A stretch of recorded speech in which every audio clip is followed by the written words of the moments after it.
જય માતાજી લેટ્સ રોક અમે શૂટિંગ કરતા હતા ત્યારે પણ એટલી મજા આવી હતી. હવે તો રિલીઝ થવાની છે 9મી મે, એટલે ખૂબ એક્સાઇટેડ છીએ અને ઓફકોર્સ મનીષ સર જોડે કામ કરવાની મજા જ આવે છે અને આગળ બી અમે પ્લાનિંગ કરી રહ્યા છીએ.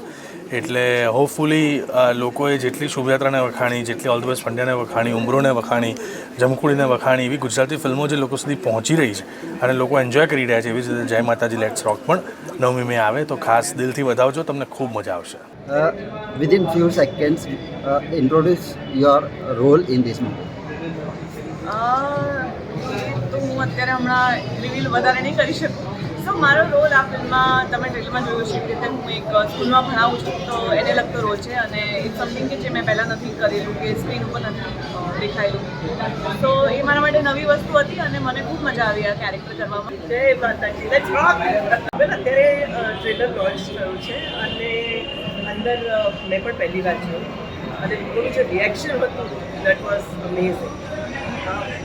બહુ જ સુંદર ફન ફિલ્મ છે અને ફનની સાથે સાથે સરસ મજાનો એક મેસેજ પણ છે અને ફૂલ એન્ટરટેનમેન્ટ ફિલ્મ છે. બસ હસતા હસતા તમે લોટપોટ થઈ જશો એવી સરસ મજાની ફિલ્મ છે અને people are going to definitely enjoy.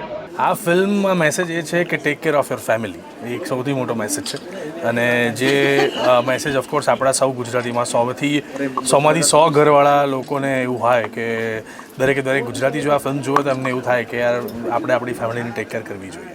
Manish Saini એક નોન ગુજરાતી છે, એટલે એમની સાથે નોન ગુજરાતી સાથે વર્ક ગુજરાતી ફિલ્મ કરવાનો કેવો અનુભવ રહ્યો?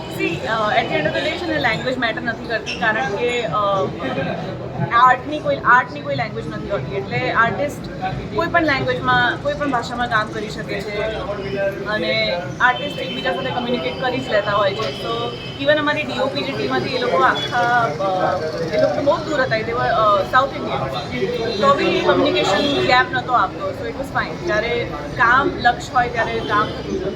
ટેકનિકલી ગુજરાતી ફિલ્મ સાથે આપણે કમ્પેર કરીએ બોલિવૂડ અથવા સાઉથની, તો ગુજરાતી ફિલ્મનું ટેકનિકલ આસ્પેક્ટ કેવું કમ્પેર કરશો? આઈ થિંક કમ્પેરિઝન ના કરવી જોઈએ, બિકોઝ આપણી ઇન્ડસ્ટ્રી નવી છે, આપણે 200 વર્ષ જૂની ઇન્ડસ્ટ્રી સાથે કમ્પેર ના કરી શકીએ. એટલે આઈ થિંક આપણે અત્યારે જ્યાં છે એ બહુ જ આગળ વધ્યા છે છેલ્લા 10 વર્ષમાં. તો આઈ થિંક હું ગુજરાતી ઇન્ડસ્ટ્રીનો ઇન્ડિવિજ્યુઅલ પ્રોગ્રેસની જ વાત કરીશ કે 10 વર્ષ પહેલાં જે ટેકનિકાલિટી હતી અને જે બધું હતું એના કરતાં અત્યારે ખાસા લેવલનો ગેમ છે. So I am happy about that. તો આજથી 5 વર્ષ પછી where do you find yourself? Hopefully doing bigger better things.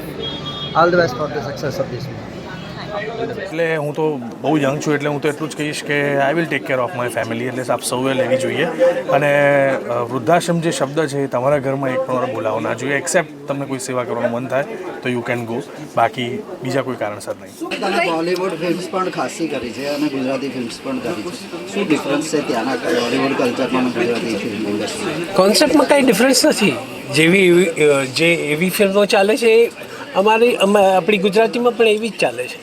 So see there is nothing different કે અમે કંઈક બહુ સોલિડ મેજિક કરી ગયા, બટ તમને હસાવશું અને સખત હસશો. તમે હસો એટલે it's going to be a nice laughter right. Work કલ્ચરનું શું ડિફરન્સ હોય ભાઈ? એ જ ખાવાનું, એ જ પીવાનું ને એ જ આપણે સવારના જે ઓફકોર્સ બદલાવ તો આવી જ રહ્યો છે. ડે બાય ડે લોકો સુધી પહોંચી રહી છે, કલેક્શન્સ વધી રહ્યા છે, લોકો સુધી ફિલ્મો પહોંચી રહી છે અને હિન્દી, તમિલ, તેલુગુ બધી જ ફિલ્મો કરતાં અત્યારે ગુજરાતી ફિલ્મો અથવા રિજનલ મૂવીઝનો બહુ અલગ જમાનો છે.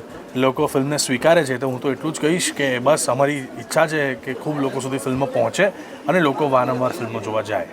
If you have liked this video, then please like, share and subscribe to our channel.